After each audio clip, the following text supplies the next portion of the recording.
চলে এলাম আপনাদের মাঝে আরও একটা নতুন রেসিপি নিয়ে। আসসালামু আলাইকুম, welcome back to my channel. সবাই কেমন আছেন? আশা করছি সবাই ভালো আছেন, সুস্থ আছেন। আলহামদুলিল্লাহ, আপনাদের দোয়ায় আমরাও ভালো আছি।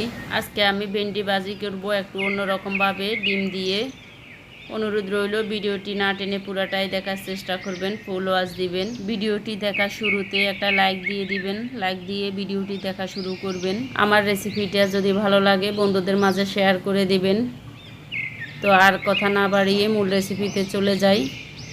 এখানে আমি হাফ কেজি ভেন্ডি নিয়েছি বা ঢেঁড়স যেটাই বলে, আমি ভালোভাবে ভেন্ডিগুলো ধুয়ে নিয়েছি। এই যে ভেন্ডিগুলো একদম কচি। ভেন্ডি কচি কিনা বুঝবেন কিভাবে?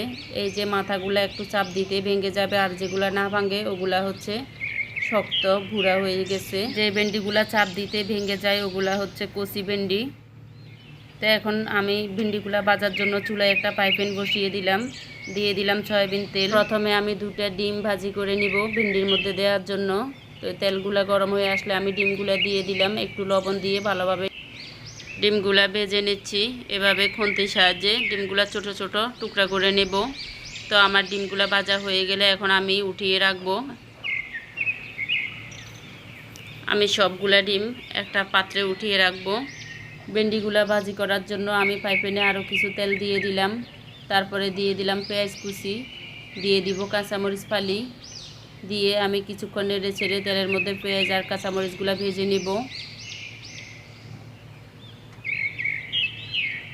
দিয়ে দিচ্ছি রসুন বাটা 1 চা চামচ, আদা বাটা দিয়ে দিলাম খুব সামান্য, একটা চা চামচের 3 ভাগের 1 ভাগ দিয়ে দিলাম। আদা রসুনের পেস্ট দেয়া হয়ে গেলে আমি আরও কিছুক্ষণ তেলের মধ্যে ভেজে নিব, যাতে কাঁচা গন্ধ চলে যায় আদা রসুনের। তো এখন আমি ভেন্ডিগুলা দিয়ে দিলাম। আপনারা দেখতে পাচ্ছেন আমি ভেন্ডিগুলা কিভাবে কেটে নিয়েছি লম্বা লম্বা করে।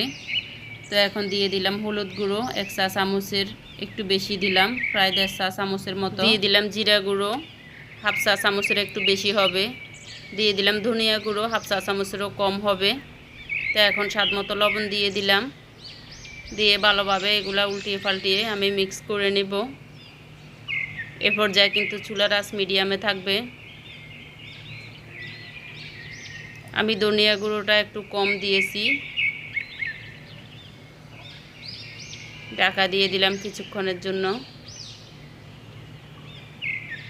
ঢাকনা খুলে আবারও আমি উল্টিয়ে পাল্টিয়ে নেড়ে ছেড়ে দিব। ভেন্ডি ভাজি করার সময় নাড়াচাড়া থাকতে হয় সারাক্ষণ, নয়তো পুড়ে যায়। তো এই পর্যন্ত ভিডিওটি যারা দেখছেন, যদি একটা লাইক না দিয়ে থাকেন প্লিজ একটা লাইক দিয়ে দিবেন। লাইক দিয়ে বন্ধুদের মাঝে শেয়ার করে দিবেন। ভিডিওটি যারা আজকে নতুন দেখছেন প্লিজ আমার চ্যানেলটা সাবস্ক্রাইব করে দিবেন। যারা ফেসবুক থেকে দেখছেন প্লিজ পেজটা ফলো করে দিবেন। আর অলরেডি যারা ফলো সাবস্ক্রাইব করে দিয়েছেন তাদেরকে অসংখ্য ধন্যবাদ। এখন আমি ডিমগুলো দিয়ে দিয়েছি, ভেজে রাখা ডিমগুলো দিয়ে দিলাম, দিয়ে আমি এখন সবগুলো মিক্স করে নেব। আমার ভেন্ডি ভাজিটা ফ্রাই হয়ে গেছে।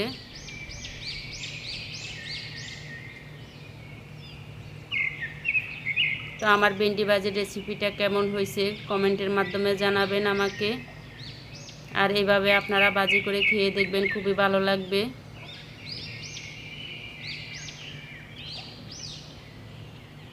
দেখেন ভেন্ডি ভাজিগুলো কত লোভনীয় হয়েছে। আমার রেসিপিটা কেমন হয়েছে আমাকে কিন্তু কমেন্টের মাধ্যমে জানাতে ভুলবেন না। তো এতক্ষণ পর্যন্ত ভিডিওটি দেখার জন্য সবাইকে অসংখ্য ধন্যবাদ। সবাই ভালো থাকবেন, সুস্থ থাকবেন। আবার নতুন কোনো রেসিপি নিয়ে আপনাদের মাঝে চলে আসব। আপনাদের সাথে একটু আমার খাওয়াটাও শেয়ার করলাম। ভেন্ডি ভাজিটা কিন্তু দারুণ হয়েছে। আল্লাহ হাফেজ, সবাই ভালো থাকবেন।